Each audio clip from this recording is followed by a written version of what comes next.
I think through the eyes of many people in Vietnam, they will think that this was a fail. But I looked totally different. First of all, he was by that time I think 21 years, 20 years. He's very young. Very young.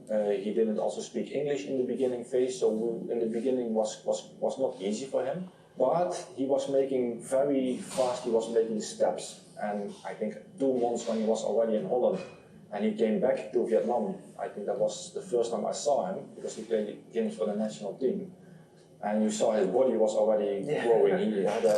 He's already 1 meter 80, 85, and he has a strong body. And so you can see a little bit already what a different nutrition for sportsmanship, what it's doing. This is what the people could see, but what the people could not see is the transformation what he made in his mindset. Like a more professional thinking. In Holland we play a little bit faster, it's more tactical, and he was improving a lot. He was improving really a lot. Heerenveen, they have really an idea with Đoàn Văn Hậu. They didn't sign him from commercial, they signed him because they really have trust in the player. But they said, okay, if we put him the next game inside and it's a fail, it will be very hard for him to come back. So we make a step. First we let him adapt to the Dutch football culture. The Dutch culture, the food, the training. He has to learn English, so step by step, we're making the steps, and he was improving. And the moment when it was for Đoàn Văn Hậu, the moment to play, by that time we have COVID. And in Holland we shut down the league, there were no games anymore. In Holland a lot of football clubs had big problems because there were no games, they didn't have ticket sale, the sponsors would back out. And in Heerenveen that year they had to fire 10 people from the office, so the money was going down and they didn't have the funds anymore. I don't see it as a fail. I think he improved as a person and as a player a lot in those couple months. Because I love Công Phượng as a player and I love him as a person, both. He has the right mindset. The moment when I came to Vietnam in 2011, the players a little bit from the older generation, they had a different mindset. They wanted to stay in Vietnam. They didn't even thinking about to go play abroad.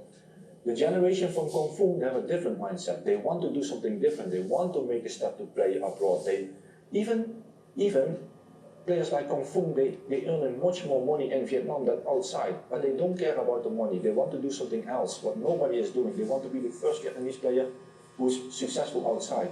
So this is already a positive way of the new generation. But the problem with Công Phượng situation in Belgium is the Belgian football club. The Belgian football club, they didn't have a good structure. They had for the same position as Công Phượng, they had 7 players. They treat players like a bottle of Coca-Cola. They drink you one time, they don't like Coca-Cola, they throw you away and they drink 7-Up. But players are not Coca-Cola bottles and 7-Up bottles. You need to know this is a player from a different culture. We need to make him comfortable. We need to pay more attention on him. But if they don't pay your attention and immediately you play in the game, 20 minutes they give you the chance, you don't play okay the first half, they put you out and they don't look anymore to you. And this was in Công Phượng situation.